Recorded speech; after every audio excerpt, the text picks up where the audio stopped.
राधे राधे। सभी प्रभु प्रेमियों को हमारी ओर से सादर प्रणाम। राधे श्याम। सभी का मंगल हो, सबका कल्याण हो। आज हम एक विशेष विषय पर वार्ता कर रहे हैं। इस संसार में कोई भी ऐसा प्राणी नहीं है जो किसी न किसी कारण से परेशान ना हो।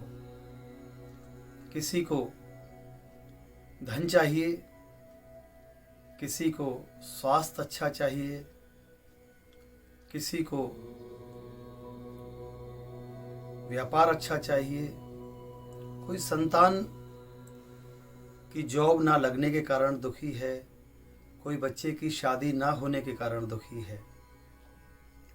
सभी को कुछ ना कुछ कष्ट इस संसार में मिला हुआ है, क्योंकि संसार इसी का नाम है। जहाँ जिस संसार में, जिस मोह माया में सिर्फ दुख ही दुख हों, इसे ही हम संसार कहते हैं। लेकिन प्रभु प्रेमियों, प्रभु की ऐसी कृपा है, प्रभु की ऐसी व्यवस्था है, जिस व्यवस्था के माध्यम से हम अपने जीवन में आने वाले सभी कष्टों से छुटकारा पा सकते हैं।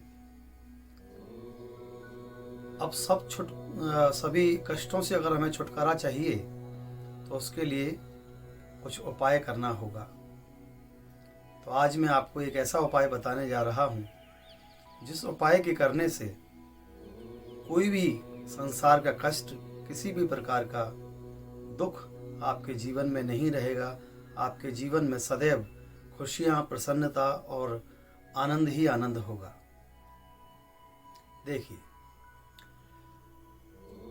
हम कोई ऐसा स्थान चुने जिस स्थान पर लगातार कहीं भी यज्ञ हो रहा हो, अथवा कहीं पर भी श्रीमद् भागवत जी की कथा चल रही हो। यज्ञ जो है वो भगवान का ही एक स्वरूप है, जिसे हम यज्ञ भगवान कहते हैं। और श्रीमद् भागवत जी भी भगवान का वांगमय स्वरूप है, वाणी का स्वरूप है। तो ये बात पक्की है कि दोनों स्थानों पर प्रभु का साक्षात वास है। और जब प्रभु का कहीं वास है, उस स्थान पर हम कोई भी प्रयास करते हैं तो वो प्रयास हमारा सहज ही पूर्ण हो जाता है, सहज ही सफल हो जाता है। तो सबसे पहली बात, हमें ये स्थान चुनना है कि कहीं लगातार यज्ञ हो रहा हो या फिर कहीं पर श्रीमद् भागवत जी की कथा हो रही हो। अब करना क्या है? तो सबसे बड़ा उपाय ये है कि हम पहले ये निर्धारित करें कि हमको किस कष्ट से निवारण चाहिए, किस दुख से हमें छुटकारा चाहिए। अगर हम अपने किसी शारीरिक रोग से परेशान हैं तो उस रोग को दूर करने का सबसे अच्छा एक उपाय आपको मैं बताने जा रहा हूँ। और ये उपाय मैं जितने भी आज आपको बताऊंगा, ये सभी उपाय जिन जिन लोगों को भी मैंने बताए, उन सभी लोगों को इससे पूर्ण लाभ हुआ। इसलिए पूर्ण विश्वास के साथ मैं आपको ये प्रयोग बता रहा हूँ, और पूर्ण निष्ठा और विश्वास के साथ ही आप इसे करें, अन्यथा ना करें। क्योंकि विश्वास जब तक आपका नहीं होगा, आप कोई भी पूजा पाठ करेंगे, वो पूजा पाठ सफल नहीं होती।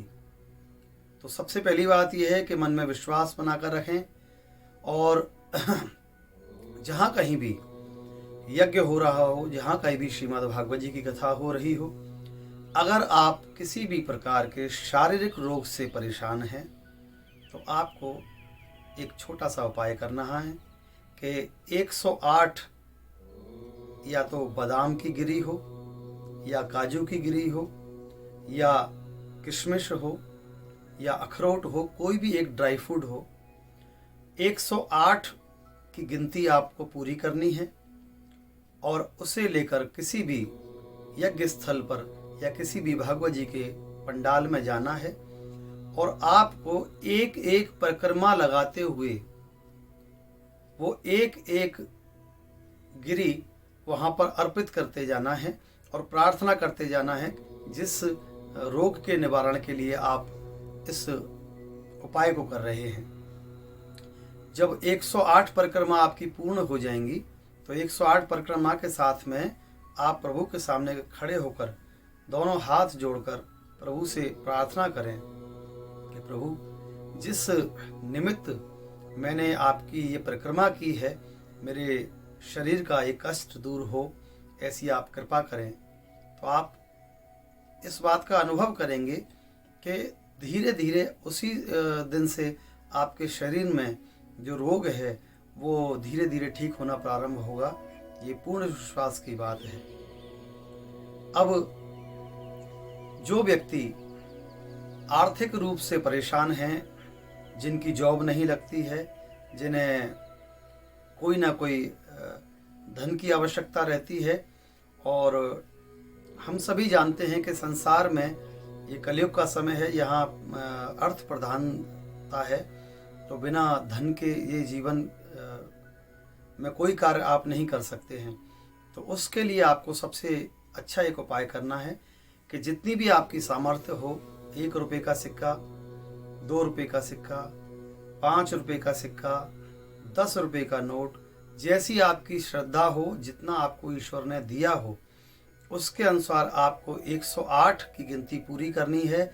और इसी प्रकार से किसी भी यज्ञ मंडप में जाकर, किसी भी भागवत जी के मंडप में जाकर एक एक परिक्रमा करते हुए एक एक सिक्का, एक एक नोट चढ़ाना है और अपने लिए प्रार्थना करनी है कि हे लक्ष्मी मैया, मेरे ऊपर कृपा हो, हे प्रभु ऐसी कृपा हो कि मैं अपने जीवन में जिस लक्ष्य को लेकर चल रहा हूँ, मेरा परिवार सुखी रहे, इसके लिए मुझे धन की आवश्यकता है। और आप देखते जाएंगे कि धीरे धीरे आपकी उन्नति के मार्ग, आपके व्यवसाय के मार्ग धीरे धीरे खुलते चले जाएंगे और आप एक संपन्न जीवन जीने लगेंगे। अब इसके अलावा विषय आता है कि हमें मोक्ष की प्राप्ति करनी है। तो मोक्ष प्राप्त करने के लिए अगर संसार की कोई वस्तु नहीं चाहिए तो फिर मोक्ष चाहिए। मोक्ष प्राप्त करने के लिए सबसे अच्छा साधन है कि एक एक तुलसी का पत्ता लें और तुलसी पत्र यज्ञ मंडप में छोड़ते जाएं, श्रीमद् भागवत जी के मंडप में छोड़ते जाएं और 108 परिक्रमा आपको इसी प्रकार से पूर्ण करनी है। जब 108 परिक्रमा आपकी पूर्ण हो जाएंगी, प्रभु से प्रार्थना करें कि हमें आपके श्री चरणों का वास मिले, तो निश्चित ही प्रभु ऐसी कृपा करेंगे कि आपको प्रभु के श्री चरणों में वास मिलेगा। अब इसके अलावा आप किसी भी मानसिक रोग से अगर परेशान हैं, पहली बात मैंने कही थी शारीरिक रोग की, दूसरी बात मैंने कही थी आर्थिक, तीसरी बात मैंने आपसे कही मोक्ष, और चौथी बात है कि अगर आप किसी भी मानसिक परेशानी से ग्रसित हैं, मानसिक कोई आपको कष्ट है, तो सबसे अच्छा उपाय है कि इसी प्रकार से आपको 108 छोटी इलायची लेनी है और एक एक इलायची आपको अर्पित करते जाना है और 108 परिक्रमा आपको इस प्रकार से पूर्ण करनी है। प्रभु से प्रार्थना करना है और धीरे धीरे आप इस बात का अनुभव करेंगे कि आपके मानसिक जितने भी कष्ट हैं, मानसिक जितने भी विकार हैं, मन शांत होने लगेगा, हृदय आपका प्रभु के श्री चरणों में लगने लगेगा, मन आपका अपने कार्यों में लगने लगेगा। तो ये मैंने आपको उपाय बताए और ये उपाय ऐसे हैं कि ये 100% सत्य हैं, क्योंकि मैंने जिन जिन लोगों को भी उपाय बताए हैं सब ने इस उपाय को किया और सबको इन उपायों के करने से बहुत अच्छी अवस्था में उनको सबको इसका लाभ मिला है। तो आप भी इसे ज़रूर अपनाएं। मुझे उम्मीद है कि प्रभु आपके ऊपर अवश्य कृपा करेंगे। राधे राधे।